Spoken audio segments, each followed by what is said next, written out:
కాశ్యపాన్వయ సంజాతం నారాయణ పదాశ్రితం శ్రీమన్నారాయణం వందే యతీశ్వర శ్రీయాజుషం. అస్మద్గురుభ్యో నమః.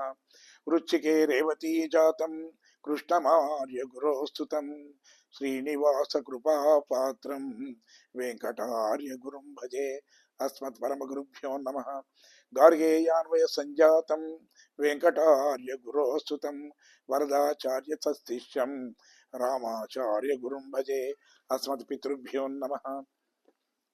మాతృదేవో భవ, పితృదేవో భవ, ఆచార్య దేవో భవ.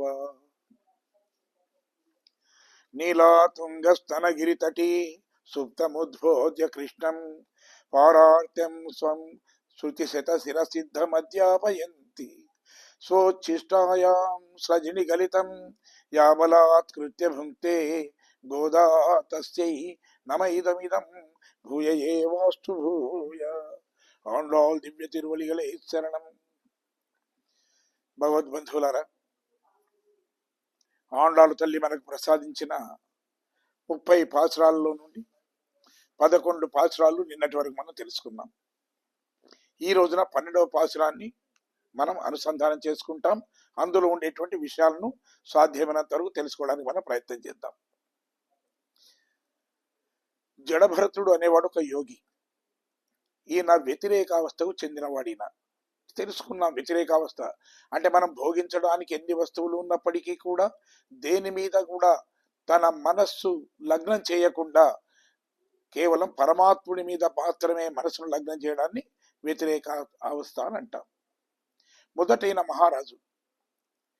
ఈ భరతుడు పాలించడం వల్లనే మన దేశానికి భరతఖండం అనేటువంటి పేరు వచ్చింది అనేది మన పెద్దలు చెబుతుంటారు. అది ప్రతీతి కూడా. తరువాత వైరాగ్యం కలిగింది ఆయనకు. అడవికి వెళ్ళాడు, తపస్సు చేయడం ప్రారంభించాడు. చిట్ట చివరిలో అతనికి అంతిమ స్మృతి అనేది మారిపోయింది. భగవానుడు భగవద్గీతలో మనకు చెప్తాడు. ఏం చెప్తాడు ఆయన? యం యం వాపి స్మరన్ భావం త్యజం త్యంతే కలేవరం తం తమేనైతి వైతి కౌంతేయ సదా తద్భావభావిత అని. అంతిమ స్మృతి ఏది ఉంటుందో మళ్ళీ అదే జన్మ వస్తుంది అంటారు. అర్జునుడు అడిగాడు, స్వామి మరి అంతిమ స్మృతి ఉంటే ఏది ఉంటే అదే జన్మ వస్తాయి అన్నప్పుడు మరి ఇంకా ఈ శాస్త్రాలు ఎందుకు, ఈ తపస్సు ఎందుకు, ఈ యజ్ఞాలు ఇవన్నీ కూడా ఎందుకు?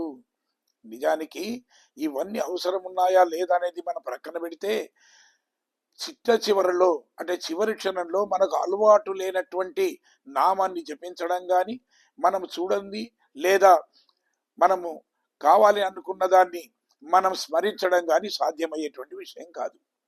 అందుకే మన పెద్దలు కూడా మనకు చెప్తుంటారు, మనం ఎప్పుడ తుమ్మినా దగ్గినా లేచినా ఏదైనా మనకి ఏదైనా అవస్థ అయినప్పుడు నారాయణ నారాయణ అనడమో రామ రామ అనడమో ఈ విధంగా ఏదో ఒక నామాన్ని జపించడం. అయితే మన శరీరానికి కానీ మన నోటికి కానీ మన మేధస్సుకు కానీ ఏదైతే అలవాటు ఉంటుందో అదే ఆ సమయంలో అలా వస్తుంది. అందుకే ఆ విధంగా అనాలి అని మన పెద్ద చెప్పారు. జడభరతుడు ఒకసారి నదీ తీరానికి వెళ్ళాడు. వెళ్ళి స్నానం చేస్తుంటే అక్కడికి ఒక నిండు చూలాలుగా ఉన్నటువంటి ఒక జింక వచ్చేసింది. అంతలో ఒక పెద్ద పులి గాండ్రించింది. ఆ పెద్ద పులి యొక్క గాండ్రింపు విన్న తర్వాత ఆ గర్జనను వినగానే అక్కడ అది నీళ్లు కూడా తాగకుండా చెంగుమని గెంతింది. ఆ గెంతడం వల్ల దాని కడుపులో ఉండేటువంటి ఆ శిశువు అంటే దాని బిడ్డ అది బయటపడింది. ఆ జింక మాత్రం చనిపోయింది. దాన్ని చూడగానే ఇతని మనసంతా కలవరడిపోయింది. అనుకున్నాడు ఇదేంటి అని చెప్పి చివరకు ఆ చిన్ని జింకను, అప్పుడే పుట్టిన జింకను తాను తెచ్చుకొని అల్లారు ముద్దుగా పెంచసాగాడు. కొంతకాలం తర్వాత దాని మీద విపరీతమైన అభిమానం ఏర్పడి చివరకు తపస్సు చేసుకునేటప్పుడు కూడా దాన్ని ఒడిలోనే పెట్టుకోవడం ప్రారంభించాడు. ఇట్లా కొంతకాలం గడిచిపోయింది. కొంతకాలం గడిచిపోయిన తర్వాత ఆయనకు అవసాన దశ వచ్చేస్తున్నది. ఆ సమయంలో ఆ జింకను పెరిగింది. అది ఆ జింకను చూస్తూ అయ్యో దీని గతేమవుతుందో అని భావిస్తూ దాన్నే చూస్తూ దాన్నే స్మరిస్తూ చివరకు శరీరాన్ని వదిలిపెట్టాడు. దాని ఫలితంగా వచ్చే జన్మలో ఆయన జింకగా పుట్టాడు. కానీ పూర్వజన్మ సుకృతం వల్ల పూర్వజ్ఞానం ఉంది కాబట్టి తన విషయాన్ని తెలుసుకొని ఆ తర్వాత మరుజన్మ లోపల అతడు ఒక బ్రాహ్మణుడుగా జన్మించాడు. సరే, తరువాత అతను పాపం చదువు కష్టపడుతున్నాడు, పెద్ద కుటుంబం. అయితే తల్లి ఉన్నంత వరకు బాగానే ఉండేది. కానీ ఎప్పుడైతే తల్లి కూడా మరణించిందో ఆ మరణించిన తర్వాత వదినల ప్రాబల్యం పెరిగింది. చివరికి వాళ్ళు ఏం చేసేవాడు అంటే, ఈయన ఏమిటి వైరాగ్యం, ఈయనకి ఏమీ లేదు, దేన్ని గురించి కూడా ఆలోచించేవాడు కాదు, ఏ పని చేసేవాడు కాదు. అది చూసినటువంటి వదినలు విసిగిపోయి అన్నలు తినగా మిగిలినటువంటి ఎంగిలి కూడా పెట్టేవాళ్ళు, లేదా పాసిపోయి ఎవరు తిననటువంటి దాన్ని పెట్టేవాళ్ళు, అయినా దాన్ని తినేవాడు ఉండేవాడు. చివరకు వస్తే అది కూడా పెట్టకుండా ఇంట్లోంచి తరిమి వేశాడు. అయినా ఆయన ఎప్పుడు కూడా నోరెత్తి ఒక మాట కూడా అనలేదు, వదినలను కానీ అన్నలను కానీ ఎవరిని కూడా అనలేదు. సరే, ఇంట్లోంచి వెళ్ళగొట్టారు కాబట్టి వచ్చి ఒక అడవి లోపల కూర్చున్నాడు. అదే సమయంలో ఆ దేశాన్ని ఏలేటువంటి ఒక రాజు, రఘుగణుడు అనేటువంటి ఆ రాజు తాను పల్లకిలో తాను వెళుతున్నాడు. వెళుతుంటే పల్లకి మోసేటువంటి బోయిళ్లలో ఒక బోయికి అస్వస్థత ఏర్పడింది. పెట్టను మరి ఎవరా అని చూస్తుంటే ఓ చెట్టు కింద కూర్చొని కనిపించాడు. ఈయనను పిలిచాడు, ఇటురా ఇరా అని పిలిచాడు. సరైన వెళ్ళగానే ఈ పల్లకి మోయు అన్నాడు. మారు మాట్లాడకుండా ఆ పల్లకి తన భుజం మీద పెట్టుకొని ఆయన మోస్తున్నాడు.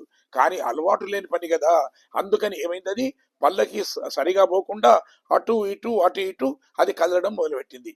అది చూసినటువంటి ఆ రాజు కోపం వచ్చి అన్నాడు, ఏంరా చూడడానికి దొంగలా ఉన్నావు, ఈ పల్లకి మోయడం కూడా నీకు చేత కాదా, ఇంత ఇదా అంటూ అన్నాడు. సరిగా చేయకపోతే నేను ఎవరినో తెలుసా, ఈ దేశాన్న ఏరే మహారాజును. ఒకవేళ నీవు సరిగా చేయకపోతే పాపులైన వాళ్లను యమధర్మరాజు ఎంత కఠినంగా శిక్షిస్తాడో నిన్ను అంత కఠినంగా శిక్షిస్తాను అన్నాడు. నవ్వాడు, ఉరుక్కున్నాడు ఈయన జడభరతుడు. మళ్ళీ కొంత దూరం వెళ్ళే వరకు మళ్ళీ అలాగే ఆ పల్లకి అటు ఇటు అది ఊగడం మొదలుపెట్టింది. ఆయన అన్నాడు, ఏంట్రా ఏమిటి చెప్తే నీకు అర్థం కావడం లేదా, చెవిటివాడివా అన్నాడు. అనగానే అప్పుడు అన్నాడు, ఏమిటి ఎవరిని అంటున్నారు అన్నాడు. అన్నాడు, భూమౌ పాదయుగం స్వాస్తే అన్నాడు. అంటే నేల మీద పాదాలు ఉన్నాయి. ఈ పల్లకి ఉంది ఎలా నడుస్తుంది, మా భుజాల మీద నడుస్తుంది. కానీ ఈ పల్లకి భుజాల మీద ఉంది, భుజాలు ఏమిటి నడుము మీద ఉన్నాయి, నడుము తొడల మీద ఆధారపడి ఉంది, తొడలు పిక్కల మీద ఆధారపడి ఉన్నాయి, పిక్కలు పాదాల మీద ఆధారపడి ఉన్నాయి, పాదాలు నేల మీద ఆధారపడి ఉన్నాయి. మరి నువ్వు అనే కోపానికి వస్తున్నావైతే ఇందులో దేన్ని నువ్వు కోపంకి వస్తున్నావు, దేన్ని నువ్వు అంటున్నావు అన్నాడు. ఆ మాటలు వినగానే ఆ మహారాజు కనిపించింది, ఇదేదో మహాజ్ఞాని, గొప్ప తెలివైన వాడు అనుకున్నాడు. వెంటనే పల్లకి దిగి వచ్చేసి ఆయనకు నమస్కారం చేసి అన్నాడు, అయ్యా అసలు ఇంత నువ్వు గొప్ప జ్ఞానివని అనుకోలేదు నేను, బ్రహ్మకులావమానాత్, అసలు నువ్వు బ్రాహ్మడిగా ఉన్నావు, నువ్వు బ్రహ్మ తేజస్సు కలిగిన వాళ్ళ ఉన్నావు, అలాంటి నిన్ను నేను అవమానించాను అని చెప్పి, నేను యముడి పాశానికైనా భయపడేవాడిని కాదు, కానీ బ్రాహ్మణుడి శాపానికి మాత్రం భయపడతాను నేను అన్నాడు. అన్న తర్వాత అన్నాడు, నేను కపిల మహర్షి దగ్గరికి వెళుతున్నాను బ్రహ్మ జ్ఞానాన్ని తెలుసుకోవడానికి అన్నాడు. అనగానే ఈ జడభరతుడు నవ్వి అన్నాడు, అసలు నువ్వెవరో తెలుసుకోవయ్యా మొదలు, ఆ తరువాత భగవంతుడు ఎవరు, భగవంతుడు ఎలా ఉంటాడో తెలుసుకుందు గాని అన్నాడు. అనగానే అన్నాడు, అంటే కోహమిత్యేవ నిపుణో భూత్వా చింతయ పార్థివ అన్నట్టు, నేను బ్రహ్మజ్ఞానాన్ని పొందడానికి అర్హుణ్ణి కాదా అని అడిగాడు ఆయన.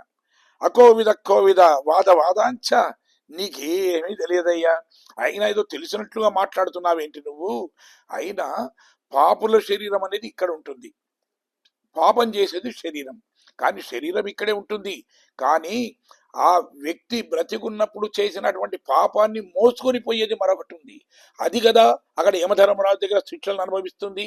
కాబట్టి శరీరము వేరు, దాన్ని మోసుకొని పోతున్నది వేరు కదా. కాబట్టి అయినా నువ్వేమన్నావు, యమధర్మరాజులాగా శిక్షిస్తాను అన్నావు, పాపలను ఎలా శిక్షిస్తాడో అలా శిక్షిస్తాను అన్నావు. కాబట్టి నీకు కొంత జ్ఞానం ఉన్నట్టే, సరే కొంత తెలిసిన వాడివే కాబట్టి నీకు బ్రహ్మతత్వాన్ని నేను చెప్తాను అంటూ ఆ బ్రహ్మజ్ఞానాన్ని ఉపదేశించాడు ఆయన. అలాంటి ఒక మహాజ్ఞానిని నిన్నటి పాసురంలో మేల్కొల్పారు ఆండాళ్ళు గోపిక, మిగతా గోపికలందరూ కూడా.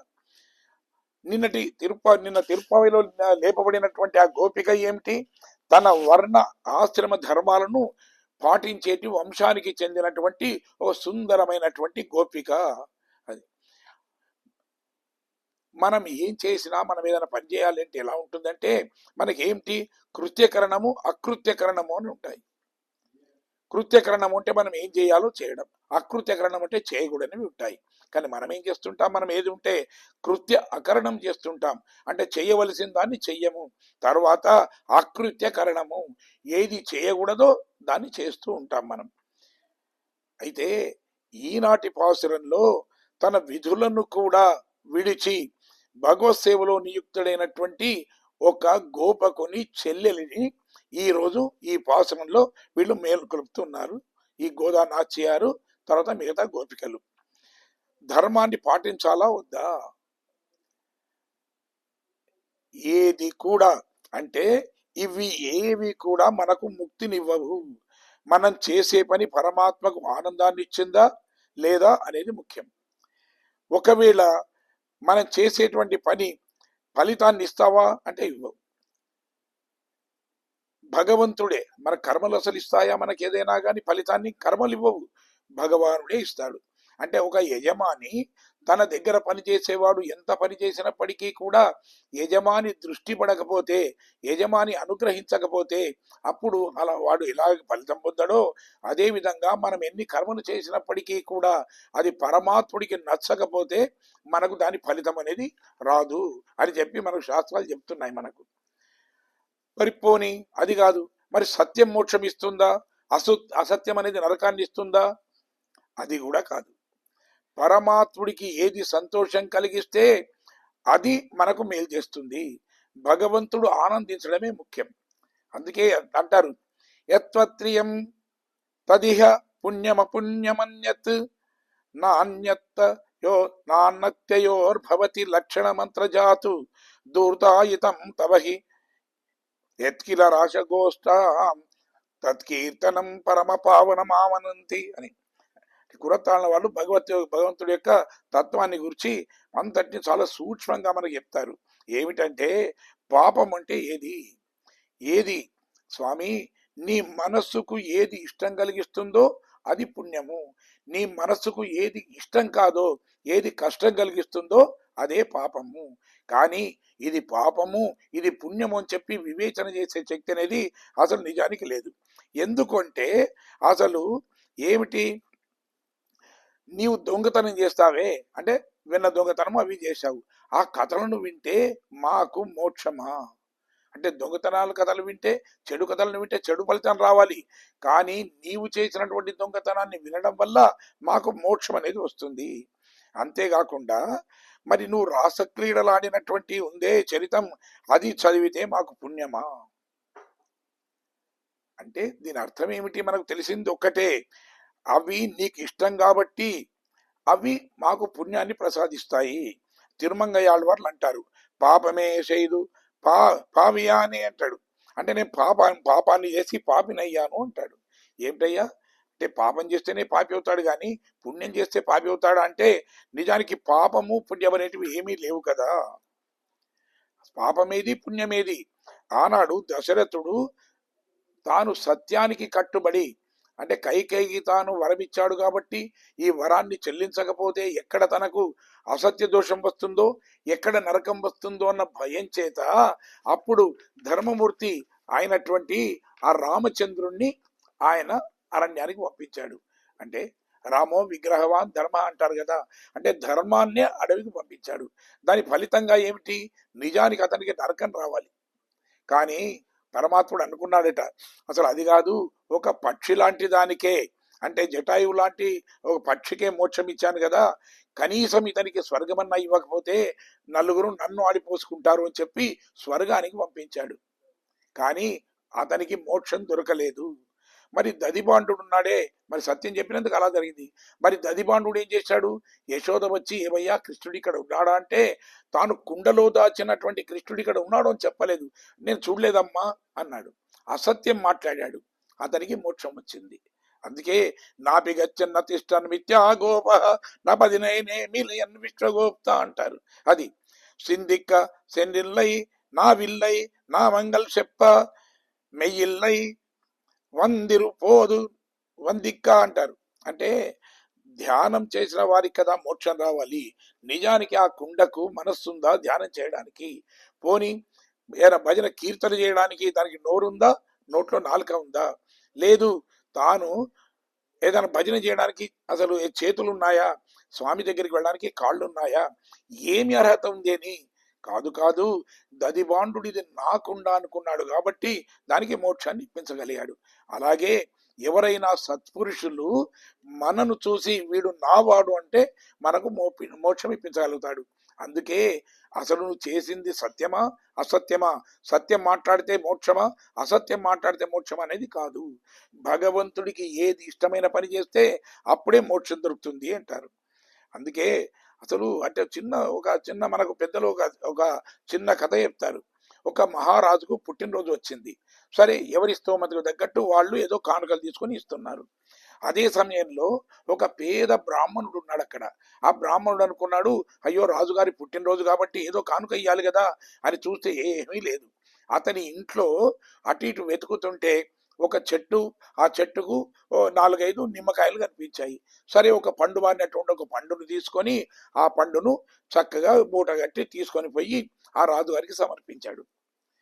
ఆ రాజు మరి ఏ సంతోషంలో ఉన్నాడో ఆయన చూడగానే అనిపించింది, అయ్యో నా కొరకు ఈ నిమ్మపండు తెచ్చాడు అని అంటే వేరే ఏమి లేదు అంటే పాపం ఎంత కఠినమైనటువంటి దారిద్ర్యాన్ని అనుభవిస్తున్నాడో అని అనుకొని అతను ఔదార్యం కలిగిన వాడు కాబట్టి ఆ రాజు అతనికి ఒక అగ్రహారాన్ని ఇచ్చాడు. అంటే ఇక్కడ నిజానికి నిమ్మకాయ అగ్రహారాన్ని సంపాదించి పెట్టిందా లేదా మహారాజు గారి యొక్క ఔదార్యమా? అంటే మహారాజు గారు ఔదార్యం కలిగిన వాడు కాబట్టి ఆ విధంగా ఆయన ఆ నిమ్మ పండుగే సంతోషించేసి అతనికి చక్కగా ఒక అగ్రహారాన్ని ఇచ్చాడు. అంటే ఇక్కడ ఏమిటి, పరమాత్ముడి ఔదార్యం ఉన్నప్పుడు మాత్రమే మనం ఏదైనా ఇది మంచిదా చెడుదారి కాదు. అంతకన్నా పెద్ద పెద్ద కానుకలు ఇచ్చిన వాళ్ళందరికీ ఏమీ లేదు.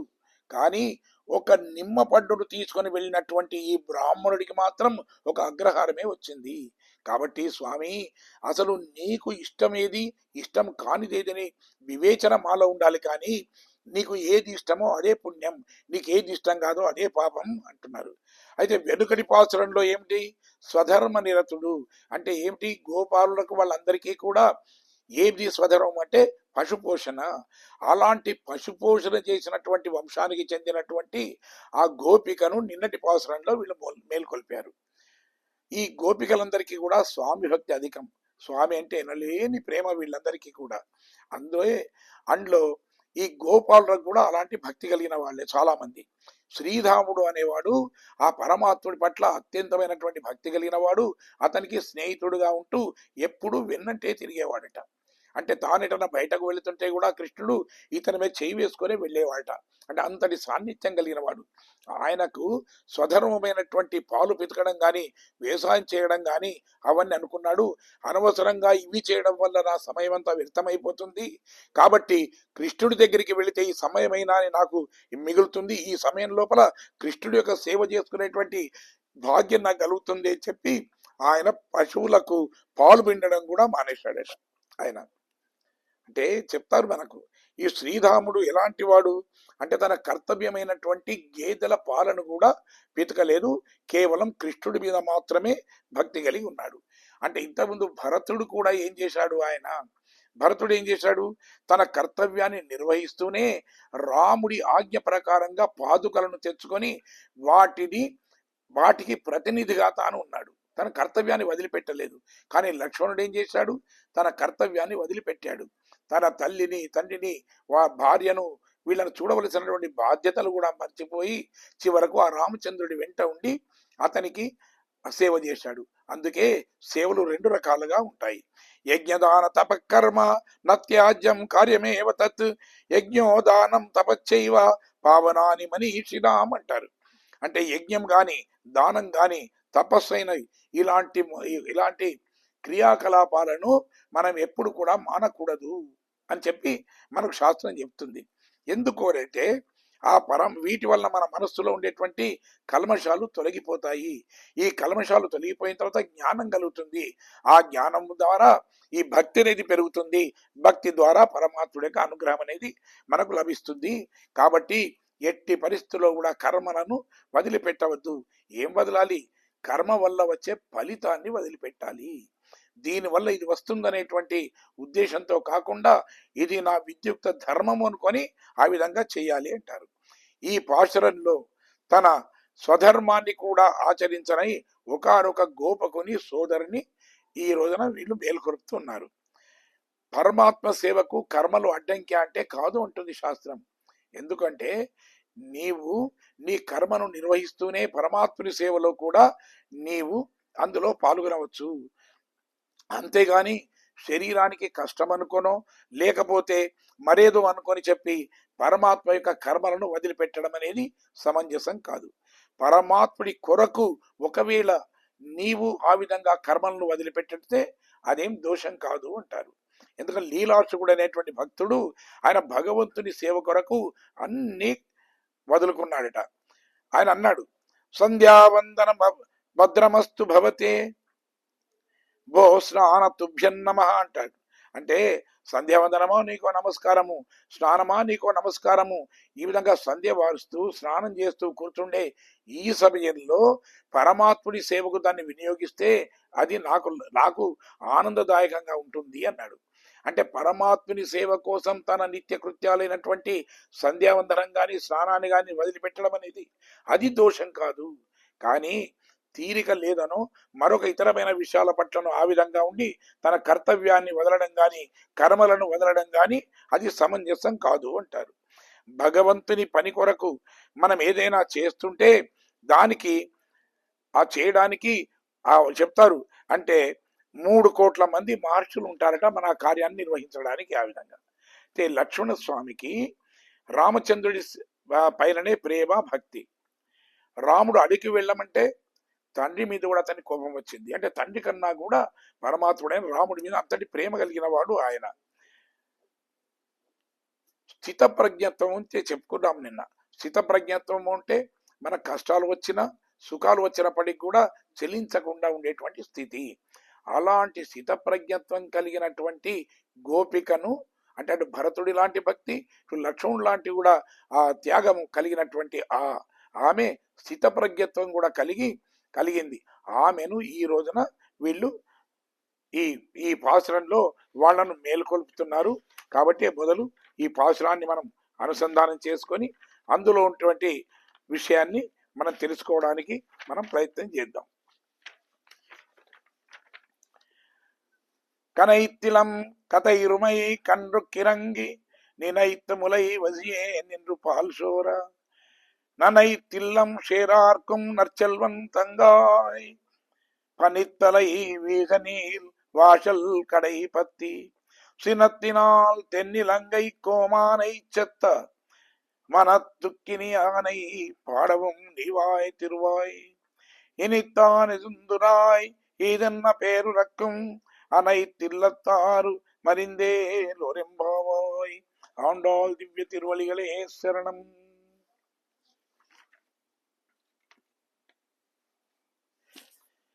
కనైత్తు ఇలంగ తెరుమై కండ్రు కిరంగి అంటారు. అంటే పాలు పితకకపోవడం చేత ఆ దూడలను తలుచుకున్నటువంటి గేదెలకు వాటికి చేపులు వచ్చాయట. వచ్చేసి అవి భరించలేక ఆ పాలను నేల మీదనే గుమ్మరిస్తూ ఉన్నాయట. ఆ విధంగా గుమ్మరిస్తూ ఉంటే అవి వాటి కోసం అరుస్తూ కూడా ఉన్నాయట. అవన్నీ కూడా ఈ గోపాలుడికి శ్రీరాముడిపై లక్ష్మణునికి ఉన్నంత ప్రేమ ఉంది కాబట్టి తాను చేయవలసినటువంటి కర్తవ్యాన్ని కూడా మరచిపోయి ఆ విధంగా శ్రీకృష్ణుడు వెంటనే ఉంటున్నాడు. ఇక్కడ పాలు పితికే వాళ్ళు లేరు కాబట్టి ఆ గేదెలు ఆ విధంగా పాలను అవి నేల మీద కారుస్తూ ఉన్నాయట. నదేవ లోకాక్రమణం నామరత్వమహం మృణే అంటాడు లక్ష్మణుడు. అంటే స్వర్గలోకంను గాని మోక్షాన్ని గాని నేను కాంక్షింపను, నేను కోరను అంటాడు. ఉదారా సర్వ ఏవైతే అంటాడు పరమాత్మ భగవద్గీతలో. అర్థుడు, అర్థార్థి, జిజ్ఞాసువు, జ్ఞాని వీళ్ళందరూ ఉదారులు అంటారు. అంటే ఆచార్యుల లక్షణం కూడా అదే. వాళ్ళు ఏం చేస్తారు? శిష్యుల కోసం ఆరాటపడుతూ ఉంటారు. సర్వేశ్వరుడేమో ఆర్తుల పట్ల ఆరాటపడుతుంటే తర్వాత ఈ ఆచార్యులు శిష్యుల పట్ల ఆరాటపడుతూ ఉంటారట. వాళ్ళు ఎలా ఆరాటపడతారో ఈ గేదెలు కూడా తమ దూడలను తలుచుకొని అలాంటి ఆరాటాన్ని కనిపిస్తున్నాయట. మహిషి అంటే గేద, మహిషి అంటే పట్టపురాణి లక్ష్మీదేవి అని అర్థం. అందుకే మనం అంటాం కదా, దేవదేవ దివ్య మహిషి అంటూ లక్ష్మీదేవిని స్తుతిస్తాం మనం. అంటే ఆచార్యులు కూడా లక్ష్మీదేవి లాగానే పురుషకారం చేస్తారు. అంటే మనం ఇప్పటి భాషలో చెప్పండి, వాళ్ళు రికమెండేషన్ చేసేవాళ్ళు.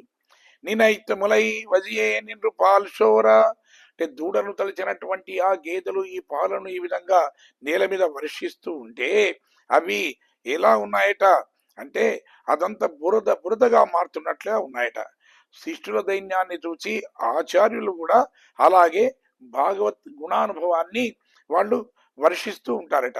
ఆంజనేయుడు సీతాదేవి విన్నట్లు కూడా రామకథను పాడిన తర్వాత రాజా దశరథో నామ రథకుంజరవాజివాన్ అంటూ సీతామాత స్థితిని చూచి అంటాడు, దుష్కరం కురుతే రామో హీనో యవనయా ప్రభు ధారయత్వాత్మనో దేహం నశోకేనా నావసీదతి అంటారు.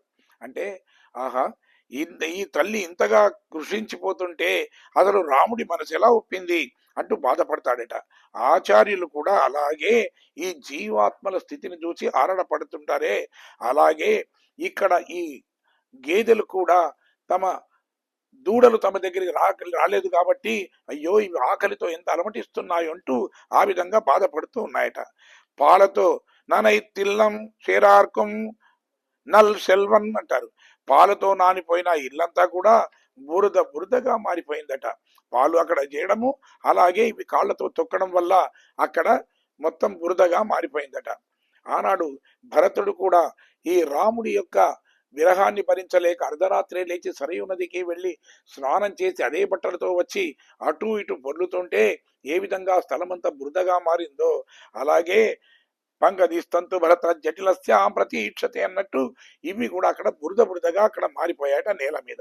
అవి దర్చెల్వంతంగా అంటారు, అంటే మంచి సంపద కలిగినటువంటి వాని చెల్లెలా అంటూ మేల్కొలుపుతున్నారు. నీ సోదరుడు కృష్ణుడి సేవలో గేదెలను ఉపేక్షించినట్టు నీవు మమ్ములను కూడా ఉపేక్షిస్తున్నావు. అంటే మాకు కృష్ణ పరమాత్మ దర్శనం కల్పించడానికి బదులుగా నీవు మాత్రమే ఆనందాన్ని అనుభవిస్తూ ఉన్నావు అంటూ వీళ్ళు ఆమెను నిష్ఠూరంగా మాట్లాడుతున్నారు. సాధారణంగా ఏ చెల్లెలు అన్నా అని అన్నకు అపురూపమే, కానీ వీళ్ళు ఇక్కడ ఏమిటి పరోక్షంగా శూర్పణఖను దృష్టిలో పెట్టుకుని అంటున్నారు. శూర్పణఖ ఏం చేసింది, అటు రాముడికి ఉన్ను సీతకు వియోగం కలిగేట్టుగా చేసింది ఆమె ఉద్బోధన వల్ల.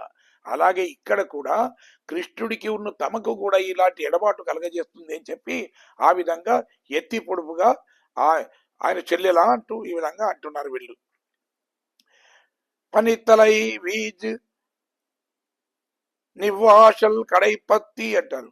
అంటే మంచు తల మీద పడుతూ ఉంటే నీ ద్వారపు దండాన్ని పట్టుకొని ఉన్నాము అంటారు. అంటే ద్వారానికి చూడండి 4 దండాలు ఉంటాయి, 2 నిలువు దండాలు ఉంటాయి, 2 అడ్డంగా ఉండే దండాలు ఉంటాయి, పైన ఒకటి క్రింద ఒకటి ఉంటుంది. అయితే ఇది తిరుమంత్రమే ద్వారము అంటారు. ఓం నమో నారాయణ అనేటువంటి అష్టాక్షరి మంత్రం ఉందే అదే ద్వారము. అంటే మనం మోక్షానికి మనం ప్రవేశించాలంటే ఈ ద్వారం గుండానే వెళ్ళాలి, కాబట్టి ఇదే మనకు ద్వారము అంటారు. ఏమిటివి, ఓం నారాయణ అనేటివి నిలువుగా ఉండేటువంటి దండాలు, అవి కర్రలు. తర్వాత నా మహ అనేటివి పైన కింద ఉండేటువంటి అవి కర్రలు, ఆ దండాలు అంటారు. దండలు దండాలు ఇది. కాబట్టి దీన్ని మనం పూర్ణమను ఆశ్రయించాలి. మనం ఇంటిలోకి వెళ్ళాలంటే ఏ విధంగానైతే ఒక ద్వారాన్ని ఆశ్రయించాలో, ద్వారంలో ప్రవేశించకుండా ఏ విధంగానైతే మనం ఇంటిలోకి వెళ్ళలేమో అదే విధంగా ఈ అష్టాక్షరి మంత్రాన్ని జపించకపోతే, దీన్ని మనం ఒకవేళ ఆదరించకపోతే మనము ఆ మోక్షం అనేటువంటి ఆ స్థలానికి దీన్ని దాటి వెళ్ళలేము అని చెప్పి మన పెద్దలు చెప్తారు. పగటి వేళ సూర్యరశ్మి చేత వెచ్చగా ఆవిరిగా మారినటువంటి ఈ కిరణాలు, సూర్యుని కిరణాలు, వాటి వల్ల ఆవిరి అయినటువంటి ఏదైతే నీరుంటుందో, అంటే పగటిపూట ఏముంటాయి, సూర్యుని కిరణాలు వేడిగా ఉంటాయి. ఆ వేడి వల్ల ఉండేటువంటి ఆ కిరణాలు అవి అక్కడ ఉంటే ఆ నీళ్లు అవి వెచ్చగా మారి ఆవిరిగా మారి పైకి పోతాయి. వెళ్ళిన తర్వాత రాత్రి ఏమిటి, అవే మంచుగా కురుస్తాయి. అలాగే ఇక్కడ కూడా ఏమిటంటే ఈ భగవత్ దర్శనం ఏదైతే ఉందో అది సూర్యరశ్మి లాంటిది. దాన్ని మనం భరించలేము. కొద్దిసేపు కన్నా ఎక్కువగా మనం దాన్ని భరించలేము. పరమాత్ముడి అనుగ్రహం కూడా అంతే, ఆగ్రహము అంతే. అవి ఎలాంటివి అంటే సూర్యరశ్మి లాంటివి. ఎక్కువసేపు వాటిని భరించలేము. కానీ అదే ఆచార్యుని మీద పడి అది ఉంటే అది చంద్రకాంతి లాగా ఉంటుంది. సూర్యకిరణాలు మనకు వేడిని కలిగిస్తాయి, కానీ అవే సూర్యుని కిరణాలు చంద్రుడి మీద ప్రసరించి చంద్రుడి ద్వారా మనకు వెన్నెల రూపంలో వచ్చినప్పుడు మనకి ఎంతో ఆనందాన్ని ఆహ్లాదాన్ని ఇస్తాయి. అలాగే పరమాత్ముడి కృప కూడా నేరుగా మన మీద పడకుండా ఆచార్యుని ద్వారా వెళ్ళి ఆచార్యుని ద్వారా పరావర్తనం చెంది తిరిగి మన మీద ప్రసరిస్తే అప్పుడు అది ఎంతో హాయిగా ఉంటుంది అని మన పెద్దలు చెప్తూ ఉన్నారు. సినెత్తినాల్ తెన్నిలంగై కోమానై చెత్త మనత్తుక్కెనాయ్ పాడవం నీవాయ్ తిరువాయ్ అంటారు. అంటే కోపంతో దక్షిణ దిక్కులో ఉండేటువంటి లంకాధిపతి అయినటువంటి ఆ రావణుని చంపినటువంటి మనోభిరాముడైనటువంటి ఆ రాముని కీర్తించినా గాని నువ్వు బదులు పలకడం లేదా? నిన్న పాశురంలో ఏమిటి? రాముని గురించి స్తుతించారు. అంటే సీతాదేవి ఎలా వచ్చింది, రాముడు ఎలా చేశాడు అనే విషయాన్ని చెప్పారు కదా. అంటే రాముడు జితక్రోధుడు అంటాం. అంటే ఆత్మవానుకో జితక్రోధ. అంటే రామునికి సహజంగా కోపం రాదు. శత్రు సంహారం కొరకు మాత్రమే క్రోధమాహరయాత్ అంటారు. అంటే ఆయన కోపాన్ని తెచ్చుకుంటాడు అంటారు ఆయన. రామరావణ యుద్ధంలో కూడా రావణుడు తన మీద బాణాలు వేస్తే ఆయన బాధపడలేదు. కానీ తనకు వాహనంగా ఉన్నటువంటి ఆంజనేయుడి మీద బాణాలు వేస్తే మాత్రం భరించలేక తన బాణాలతో ఆ రావణాసురుని ఒక చావు దెబ్బతీశాడు ఆయన. అందుకని ఆ విధంగా అసలు ఆ రాముడు కూడా అలాంటి వాడే కదా. అంటే కృష్ణుడు ఎలాంటి వాడో రాముడు కూడా అలాంటి వాడే. అలాంటి రాముడి యొక్క విజయవార్తను చెప్పినప్పటికీ కూడా అది కూడా పరమాత్ముడి యొక్క లీలలే కదా. చెప్పినా ఇనిత్తాన్ ఎజిందురాయ్, అయినా నీవు ఇంకా కూడా లేవలేదా, లేచి రావమ్మా అంటున్నారు. ఇదన్న పేరు రక్కం, ఇదేమి పెద్ద నిద్రనమ్మా, నువ్వెందుకు నిద్రపోతున్నావో ఈ లోకులకు అందరికీ తెలిసింది లేవమ్మా. ఎందుకు? పాల సముద్రంలో పడుకునేటువంటి ఆ స్వామి ఉన్నాడే, ఆయనది ఏమిటి? ఆ లోకేశ్వరుది యోగ నిద్ర అంటాం మనది. కానీ నీది మాత్రం ఎలాంటి నిద్ర? లోకులదేమో తామస నిద్ర, స్వామిదేమో అది యోగ నిద్ర. నీది తామస నిద్ర కాదు, ఇటు యోగ నిద్ర కాదు. అంటే కాబట్టి ఊరిలో వారందరికీ నీ విషయమంతా కూడా తెలిసిందమ్మా. మా ఆనందంలో నీవు కూడా పాలు పంచుకోవాలి. మా ఆనందంలో నువ్వు పాలు పంచుకోవాలి అంటే మొదలు మాకు ఆనందం కలగాలి. మాకు ఆనందం కలగాలి అంటే కృష్ణుడి యొక్క దర్శనం కావాలి.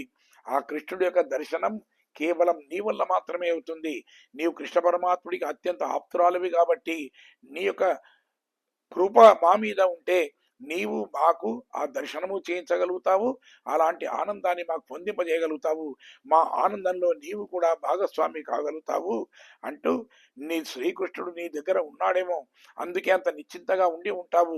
కానీ అలా కాదు, కేవలం నీవు మాత్రమే ఆనందాన్ని అనుభవించడం కాదు, మాకు కూడా ఆనందాన్ని కలిగించు అని చెప్పి ఈ విధంగా ప్రార్థించారు ఆమెను. సరే, ఆమె వీళ్ళ ప్రార్థనలు విన్న తర్వాత చిరునవ్వు నవ్వుతూ, సరేలే, ఇంతగా నన్ను పొగడవలసిన అవసరమేం లేదు, నేను మీలాంటి సామాన్యురాలనే అంటూ వచ్చి వీళ్లతో కలిసింది. మరొక గోపికింటి వీళ్ళు బయలుదేరారు. ఈ పాసరంలో కులశేఖర ఆళ్వార్లను మేల్కొల్పుతున్నారు అని చెప్పి మన పెద్దలు చెప్తున్నారు. సరే, మరి మరొక గోపికను ఎలా వాళ్ళని మేల్కొల్పుతారనే విషయాన్ని మనం తెలుసుకుందాం. జయ శ్రీమన్నారాయణ. మంగళం కౌశలేంద్రాయ మహనీయ గుణ ఆత్మనే చక్రవర్తి తనూజాయ సార్వభౌమాయ మంగళం.